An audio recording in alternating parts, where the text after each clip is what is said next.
Okay, wrestling fans, welcome back. Wrestler Weekly Conversations season 3 continues on. As you know, you can follow us on all our social media at Wrestler Weekly, Twitter, Instagram, and Facebook. Also, too, you could find the book Family Bacon Wrestling by our CEO, Scotty Richardson, available for you on Amazon and also on Pro Wrestling Tees at Wrestler Weekly. But we're happy to continue a great season we've had so far. And this is a good one, folks. We are excited to have with you one of the great names of 80s pro wrestling, women's wrestling, Lady Maxine, Mad Maxine. She was known as both, but she is here with us, Janine Mioset. So glad to have her on. And also, too, if you haven't picked up her book, The Chronicles of Mad Maxine, we hope that you do that. We'll tell you how you can get your hands on that. I got my copy via Amazon, so make sure that you pick this up. And it's a novel, which is a really, really cool thing, not just your typical autobiography. So really, really good stuff. So Janine, Maxine, welcome to Conversations. Hi, Mike. How are you?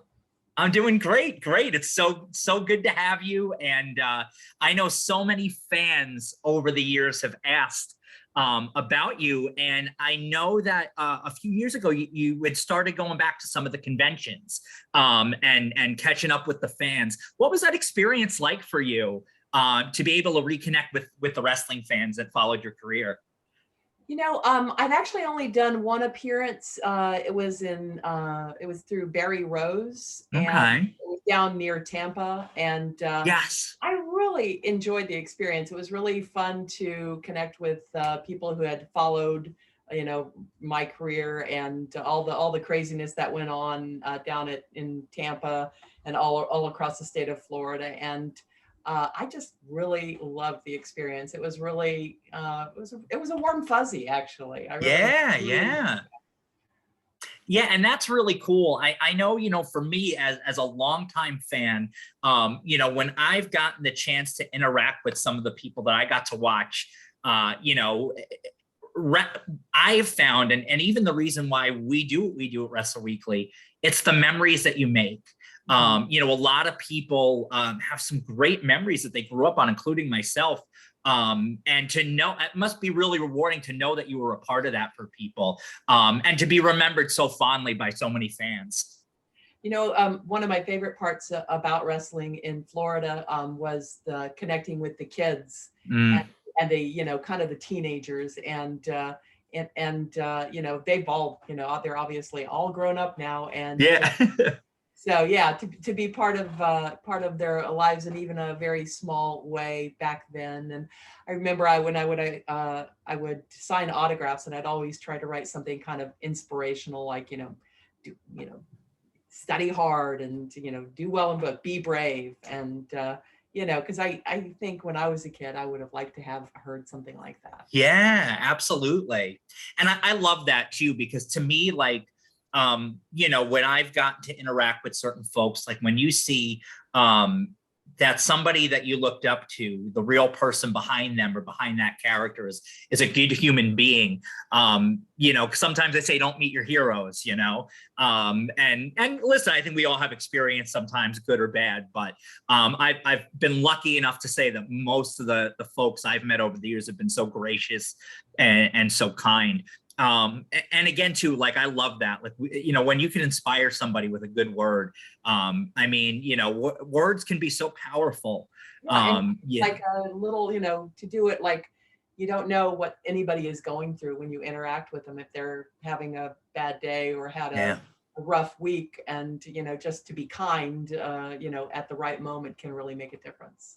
Absolutely. Yeah, it really can. And because, again, as folks, right, we go through different things, and and life can have its series of ups and downs. And one of the things that I admired about you and reading when I first read the excerpt from your book, was your strength. You know what I mean?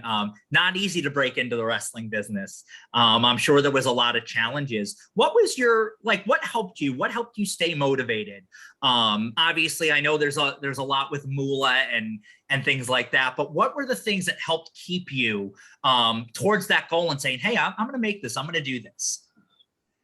I would have to say it was the other trainees. Like I came up with Luna, Yeah.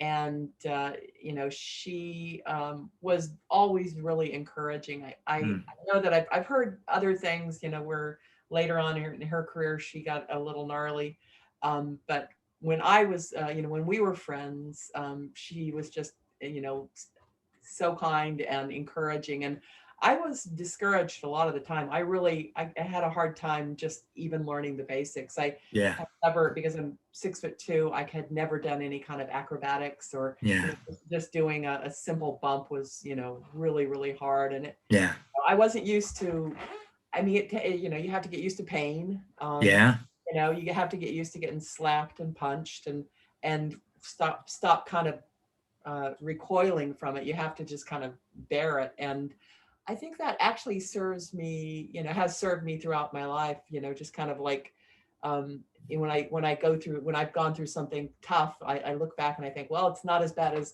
XYZ. Yeah. Yeah. Kind of like my touchstone. Yeah, absolutely. And yeah, obviously, as you go through and you go and you meet folks like Luna, who again, leaves a legacy. I know sometimes complicated, but from a lot of accounts, a very sweet person, who just really wanted to wrestle. And for me, she was a tremendous wrestler, although I don't think she got to showcase it as much as she would have liked to.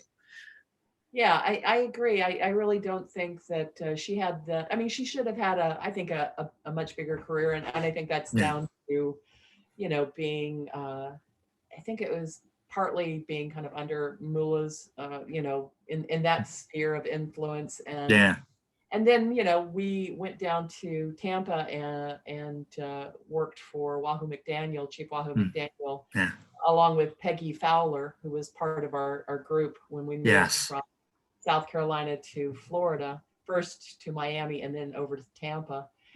And, she had a great run there. I think, back then you could be an independent contractor and work in the different territories, but that kind of all shrank. And, the opportunities were, there. And I also think women's wrestling, it was big in the 80s. I mean, thanks to Wendy Richter and the great thing that she had, going on, and there were a lot of very well trained women wrestling back in the 80s. I was lucky to, be in their company, because I think it kind of, after Glow happened and a few other, when WWF started putting everybody in negligees and underwear. I mean, it's it kind of changed. The emphasis wasn't on the wrestling, but the women I came up with, had tremendous pride in actually wrestling and being as good as the boys. Yeah, and I think when you take a look how the direction of women's wrestling has changed. I mean, women's wrestling is back. And it is thriving. And, there was a time where it was, unfortunately, due to how people saw things, it wasn't conceivable that women would main event and things like that. What does it mean to you when you see where women's wrestling, obviously we know where it came through. Like I said, we had that whole Attitude Era experience where it became about sexualizing everything. And where now it is, man, like, they are professional wrestlers and just doing some great things. Well, it's really gratifying, because it feels like it's come, full circle. And it's they work really hard, and they're getting probably not as much recognition as I think that they should, but certainly more than they have in the past. So my hat's off to them. I think it's great, and I just hope that they're protecting themselves, because it is I stay in touch with a lot of the friends from those days, and it really wears your body out, and it really takes a big toll, which is one of the reasons I got out. It was just, I could see that just that battering, and if you were working, you're working 7 days a week. Just doing a match every night. It's just, and then living on the road, it's really hard on the body. So I just think that they're taking care of themselves. Yeah, absolutely. And it's such an important thing. And especially too, with what we know now about head injuries and the long-term effects of what pro wrestling can do. And you see some things that are promising in terms of how some folks are being trained. I had the opportunity to talk with Austin Idol, and Austin has his Universal Wrestling College, and he talks about one of the big things that they work on is how to do injury prevention. Not just all the high spots, but how to actually wrestle, keep yourself safe, save your money, and things like that. And I think too, because one of the things that's not lost on me is how much professional wrestlers sacrifice themselves for something that they're passionate about. And also too, to make a lot of fans happy around the world, and I had the opportunity to be on a flight with Eddie Guerrero from Tampa, by the way, from Tampa on my way to New York. And I was so nervous I could barely even say anything to him, but I helped him with his bag. His bag had gotten stuck in a compartment, and I was able to get it out. And he walked side by side with me up the tunnel, and less than a year later, he was gone, and it just really, I was like, man, we need to appreciate folks, and celebrate folks while they're here, number one. But I always make sure, and we're big believers in this, that we just, say thank you, for everything that you guys have done and have done to entertain us, and to follow your dreams and your passions. But, it's not lost on me that it is a tremendous physical, mental sacrifice. Yeah, Eddie was a great wrestler, and he was actually in Tampa, doing in that circuit when I was down there. He got so huge. I just think, that's another part of it, is steroid use is really, it's really hard to get that big and that ripped without, just naturally. Yeah. But people do it. So yeah. And again, it's unfortunately, for better or for worse, it's a very cosmetic industry, looking like a star and things like that. But, one of the things that I always loved about, speaking of cosmetics, we see the photo behind you, the look that was Mad Maxine. So some inspirations I know from Mad Max and from the Storm character as well. It looked like you took a lot of pride in your look, and it's one, again, that people remember today. That was what drew me to you. I was like, wow, this is so cool, And again, too, I'm sure, that's where, being 6'2" probably was an advantage for you, because, you are big, you do have that good stature, Yeah. A wrestler named Sin Bodhi just recently mocked up I think he has a 3D printer, but he put together a really cool action figure of Mad Maxine, and that's awesome. It was just phenomenal. And I have to say, costume is it's still one of my favorite things. And that's awesome.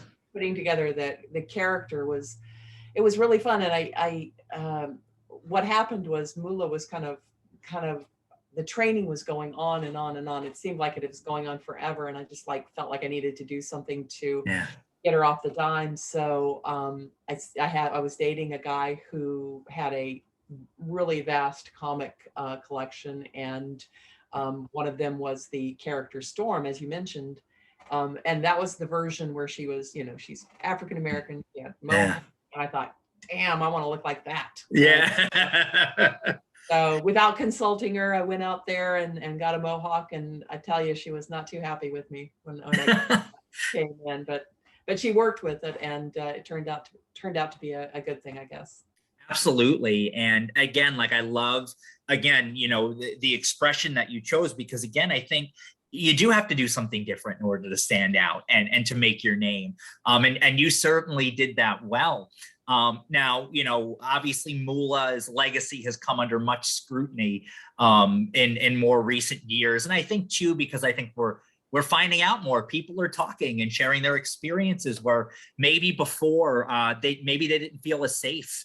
But I think when you see people share something that they went through that was so emotional for them, did you find it liberating to be able to share your experiences and to be able to share what you had been through? There are, she has a lot of supporters because, Yeah. she, of the inroads that she did, build up women's wrestling. Yeah. I think that the problem was that once she built it up, she didn't really kind of share. She didn't try to bring people along, didn't really mentor, and really kind of kept a stranglehold so that it could only ever have like a stunted, growth. Yeah. I guess I just felt, there were a lot of people who were still almost in a kayfabe kind of way, just still not wanting to talk about it, about what was a pretty, at least in the business, was a pretty well-known, it was a secret, but not a well-guarded. Yeah. And it just kind of bothered me that, that she could do all these things and really do some pretty gnarly things and not be kind of held accountable. And of course, she's gone, so it's water under the bridge at this point. But I do think, standing up, I think that is one of the things. Like I was always much more comfortable being a baby face, and a baby face is somebody who seeks justice. And so that's also in my character. When somebody's oppressing another person, I want to stand up and push back and say, no, this isn't right. And so the book was partly, an opportunity to say this isn't right and this wasn't right. Even though, as I said, it's in the past. Yeah. And again, like I said, I really applaud you because that really opened my eyes. That I'd only heard different things, and again, you don't know what to believe or what not to. But when like I said, when I read that excerpt, it spoke to me. And I think it's so cool that that people can get their stories out there and again, right, like seeking that justice, because it is important that I think people know that things like this happened, and and that hopefully it provides better for folks going down the road in the future, that hopefully won't have to experience the same thing. Right. Well, and I think Princess Victoria has written one book, and I think she's working on another one that's kind of more about kind of life on the property that Moolah had, where we all lived together. It was, I would love to hear other people's perspectives on what it was like for them. Mine was one thing, but I know other people had better relationships with her, so I appreciate hearing other perspectives. Absolutely. Yeah. And just for, from what I've seen, I think there is like a very loyal to Moolah camp who did have better experiences. But again, I think all of those are valid. You know what I mean? And all of them mean something to different people. But yeah, I think you're right. It's so good to get other perspectives, just a healthier way to look at things, I think. And it probably for me, like that would give me more peace of mind, in a situation like that. You had a chance to work in many different places. What was your time up in New York like? Obviously, it's exploding at that time. Hulkamania and the WWF were mainstream. Pro wrestling was mainstream for the first time in a long time. What was it like to be part of that experience? And what were your experiences working in New York?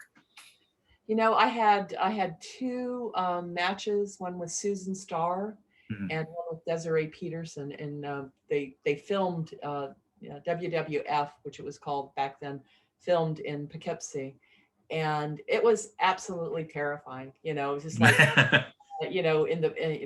in the backstage area, you know, there were just every big wrestler you would want to meet, you know, Yeah. the Hulk was back there and Wendy Richter and so, you know, I'm, you know, kind of going towards the ring and just seeing all these kind of big names just standing right there and realizing how very, very green I was. My knees were knocking, believe me. And you know, and Mula was just like, you know, follow my lead, don't, you know, I'll get you through this, and she did, That's awesome. and yeah, my brain went completely offline, and Yeah. hyperventilating, and yeah, it was just, you know, the first few times, and actually it took a good while to get truly used to it. I think the first time I felt really comfortable wrestling, it was in Miami, and Peggy and Luna were there, and I something clicked, and it was like, okay, and I realized, okay, I'm a baby face, the crowd's behind me, and I got the sense, I just had a, you know, it just this moment where I went from being still terrified to being, the crowd's on my side, I can have Yeah. some fun with this. And so I did actually, you know, it took a while though. It really, Yeah. Oh, I'm sure, you know, it's, you know, I mean, people rate, you know, just speaking in public as something that scares them more than death. I can't imagine having to do that kind of physical activity and do all that you have to do in a wrestling ring, because it's way more than just the moves, you know. It's making those connections and those little things, right? The devil's in the details. But the most important is kind of the energetic exchange that you have with the crowd. I mean, yeah, you know, it's the same in like any kind of theater or probably any kind of performance, stage yeah, where, you know, you're drawing energy, you're giving energy to the crowd, and it's you know, you really can't just, you know, it's not just selling, you know, you're selling and you're seeing, is it working, you know, yeah, is the crowd responding? If it's not, then try something else. And yeah. you need a whole bag of tricks to you know, to get that pop. And there is actually nothing better than to do something and then have the crowd just, you know, Yeah. at the same time. I mean, it's a delicious feeling. Yeah, that's awesome. That's so cool. And you mentioned, you know, your time in Florida. There's a great video. It's still on YouTube. It's one of your promos. You and Gordon Soley, and Gordon looks terrified there at the microphone, but you just, the pink mohawk, I was like, oh, so badass. Like, you know, what were your experiences down in Florida? It seemed like Florida was a pretty good time for you. It was great because I was, you know, I had lived in Tampa, so I had a lot of friends in that area. I'd finished up school at University of South Florida, and so I was basically at home, and I felt very comfortable. And of course, Gordon Soley was, you know, a gentleman and so funny, but like in a really dry way, you know. So Yeah. intestinal fortitude and just Yeah. like stuff that you just like, you'd really have to fight cracking up. Yeah. I remember one time I did a promo and I had peeled a banana and I was like squeezing it and like through my fingers, and I think he was pretty appalled at that because it was a little suggested of what I was implying I would do to the male wrestler. Yeah. That's great. I can imagine Gordon selling that with his golden pipes. You know, he just had that great voice, you know. Yeah. But I love that. I also, Wahoo McDaniel was a real mentor to me. That's awesome. He was not only the booker, you know, I think he and Mike Graham worked together on that. Yeah. But then he and I became partners because he was, you know, he's a Native American, and then I had this kind of savage look, and so that kind of paired well. And then we went up against Rick Rude and Percy Pringle. That's great. And of course, nobody's better than Percy. And, what a rubber face. And yeah, as a talker, you know, he would do these like things like yeah. And that look actually served him very well later on. But yes. Oh my gosh, he was the funniest guy. he's one of those people that you never hear anything bad about. No. You know, so many of them are gone too soon. I know. I know. But his, I don't know if you remember, he had, before his passing, you know, the Percy Pringle website. And he was just a tremendous writer. He would write just stories from his career, and you were just enthralled. I mean, what a tremendous storyteller. And I think, like I said, I think you have that same ability, because like I said, I read that and I was hooked. I was in. I wanted to go further, you know, but it's so cool to know, like that's what a great matchup that is, you know, and Rick Rude just kind of coming up and, you know, early on in his career, and you know, but Percy Pringle, he's very much missed, you know, and we had a match in Orlando. I had been paired up. I think this was after Wahoo and I were, you know, he had done our thing, and then I was working with Coco Samoa, and you know, it's very kind of powerfully built Samoan wrestler, and so we would either take his van or his motorcycle to the matches, and they had been working on this story, and that was culminating in a big match between me and Percy, where I was wrestling him, and I had to body slam Percy, and it was even with his help, you know, it was touch and go there. I wasn't sure. Yeah. That was some heavy lifting. Yeah, I'm sure. That was the biggest one. I guess one of the biggest houses that I ever worked for. Although there were others that were very big, but that one really sticks out. Yeah, because I just loved him, and I loved wrestling with him, and by then they brought in Peggy Fowler to be Percy's sister. And okay. So that was like a dream realized when Peggy, Luna, and I were all working for Championship Wrestling from Florida. Oh, that's awesome. You know, we left Moolah's all together and moved down to the Miami area, and then we moved to Tampa together, and just to have us all working in the same territory was just like, it was just fantastic. And that's so good. Like, and I love hearing things like that, like what really made it for them. And I think a lot of people, you hear, it's the relationships that you have, and you know, and it's so funny too, like with some of the connections you made, because you know, my family and I mean, I've been to Tampa some 30 times, you know, over my lifetime. My grandparents actually lived in the same town that Gordon Soley did.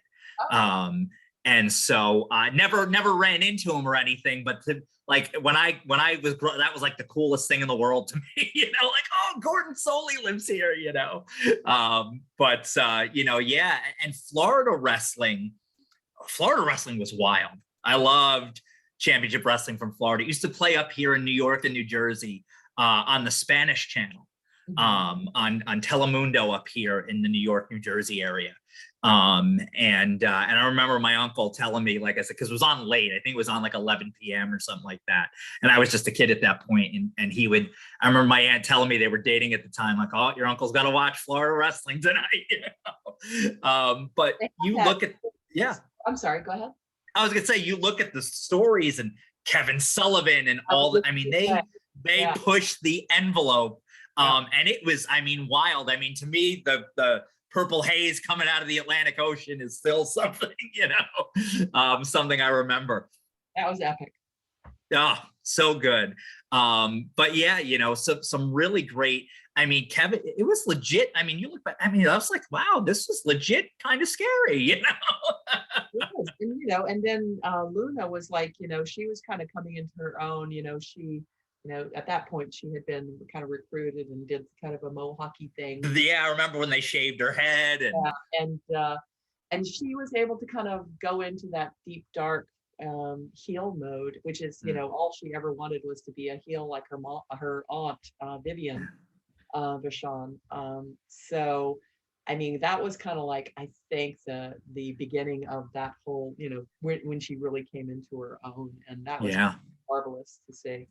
Yeah, there was a lot of really cool hallmark moments like that. You know, like she comes in, right, she's the reporter Trudy, you know, and then all of a sudden now they have her and she's getting the head shaved. We mentioned the purple haze.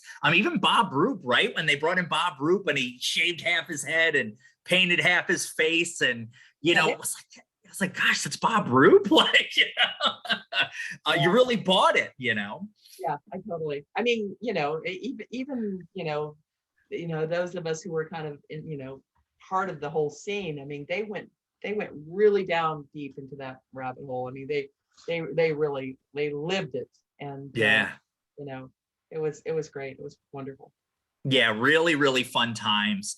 I remember too, another piece of footage I had seen was from, I think, the UWF, or when Mid-South was making that transition over to the UWF. And I think you had accompanied, I think you were with Jack Victory that night. And I want to say he was wrestling Coco Beware. And but I remember you had gotten involved with that match. I think it was you and Dark Journey had like a little schmoz that night. What was it like to work in a venue like that? You're working all these tremendous venues. I mean, obviously in Florida, right? The classic Tampa Sportatorium, Eddie Graham Sports Arena, all those places. What was it like to work in some of these great venues?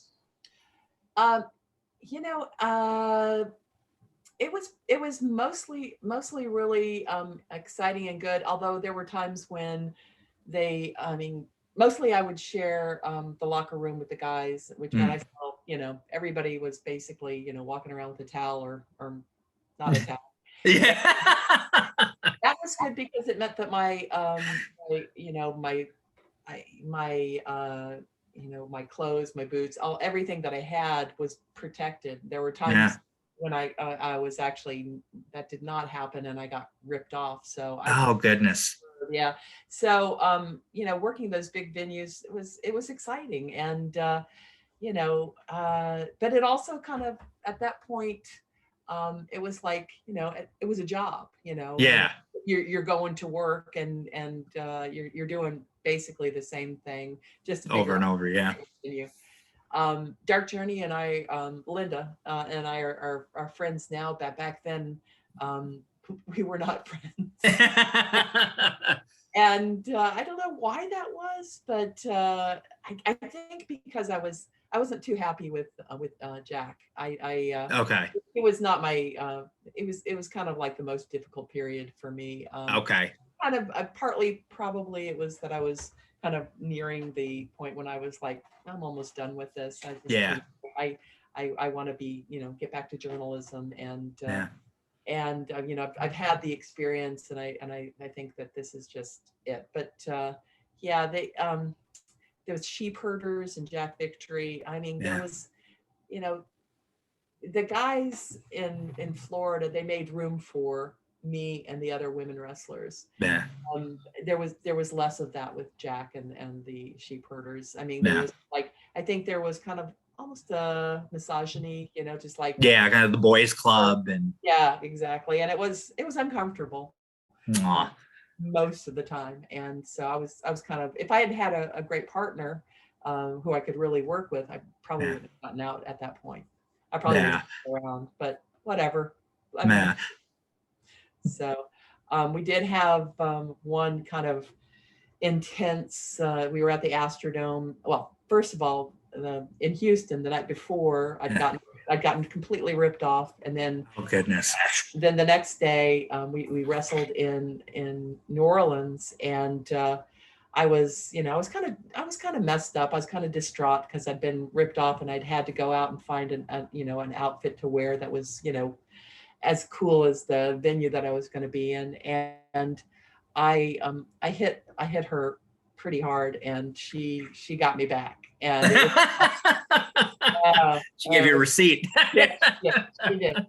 But it's really nice that we can laugh about that now, and it's just it's no big deal. But that was actually, I think, the only time I really kind of lost control. I mean, and I really attribute it to to the night before being just so bummed of course out and upset about being ripped off. So yeah.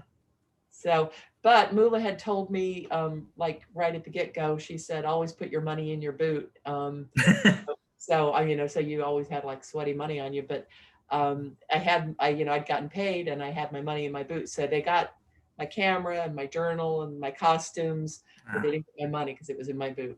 That's awesome. That's so cool. See, Good lesson right there. Learned one thing from her. Yeah. You know, and so you move on from wrestling. You're ready to be done, and you move back into journalism, which was something it sounds like you've been very successful at. Tell me about what your experiences have been since leaving wrestling. What are your passions today? What gives you a charge? Oh, well, I kind of the thing that's right in front of me is I started a theater group, and Oh, great. yeah, in my community, and my brother-in-law writes the funniest plays, and my husband is a musician, a composer, so he does all the sound for us.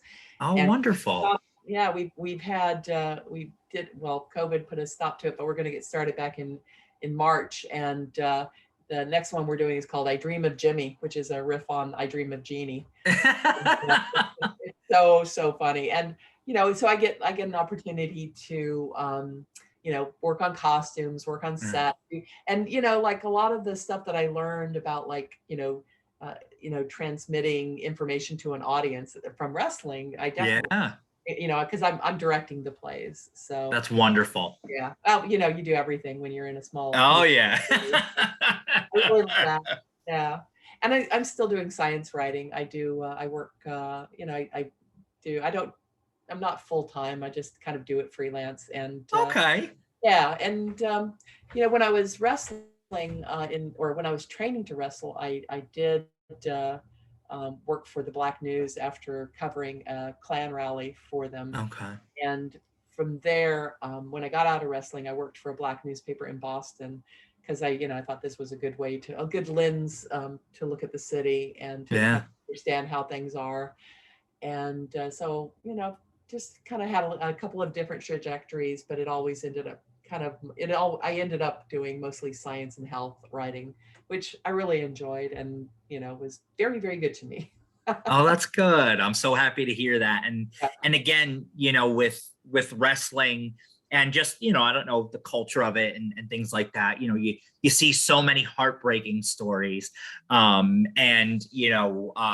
it's nice to hear when somebody is doing well and they're living well and they're happy. And and that to me, like I said, I think that's the most important thing. I can remember during, I think it was, I want to say 2014, I was just getting married.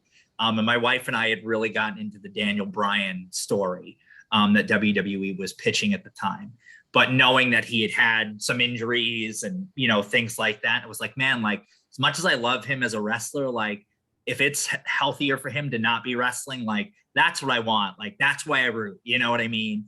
And we did have the opportunity to meet him, and he was just such a super nice human being. But I think that's the one thing that I like to give that perspective on, is that these are people just like us, you know what I mean? And I think that's the most important thing, is cheering for the person, because you don't want to see somebody hurting or still having to wrestle into their 70s because of money issues or different things. And it's heartbreaking. But to hear and I know so many fans will be so happy to know that you're doing so well, and that you are doing things that you're passionate about. That inspires me. Like I'm a big believer in pursuing your personal passions, and it's just really nice to see folks following the wrestling careers can lead happy, healthy, good lives. Because you guys do give so much, and just greatly appreciate what you do and what you've done. And it sounds like you're really making a difference. I'm sure, like I said, it feels good, as we talked earlier, when you see fans that remember you from years ago, and it's like, wow, like, this is, again, these are memories folks hold on to, and, and it's got to feel pretty good at the end of the day. It does. It definitely does.